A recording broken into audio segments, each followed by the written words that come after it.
বুঝবা বুঝবা, তুমিও একদিন বুঝবা। তুমি শুধু আমারই হারাও নাই, তুমি হারাইছো এমন একখান বুক, যে বুকে তোমার জন্য ভালোবাসার ফুল ফুটতো, যে বুকে তুমি ইচ্ছে মতো ফুল ফুটাতে পারতে।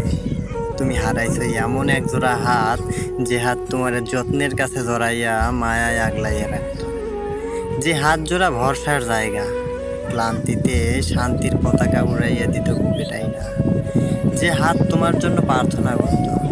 তুমিও একদিন বুঝবা, ভালোবাসা আর ভালো রাখার পার্থক্য আসলে কি। ভালোবাসাতেই কেবল ভালো রাখা যায়। ভালো থাকার জন্য 7 তলার এসি রুমের বিলাসবহুল ফ্ল্যাট দরকার হয় না। ভালো থাকার জন্য ভালোবাসার বুক লাগে। ভালোবাসাহীন এসি রুমের ফ্ল্যাটের চেয়ে ভালোবাসাময় টিনের চালের রিমঝিম বৃষ্টির শব্দেও সুখ। বুঝবা বুঝবা, তুমিও একদিন বুঝবা। তুমি হারাইছো এমন একজনকে, যাকে বলতে চাইলে সে মনোযোগী গুণ হতো, বসতে চাইলে কোল পেতে হতো উঠল, শুইতে চাইলে বুক পেতে দেওয়া বালিশ, অভিমানে চিঠি ভাজে ফুল রাখত, চোখে জল আসার আগেই সে কপালে চুমু এঁকে দিত, দুঃখ মুছে ফেলার প্রেমময় পলিশ।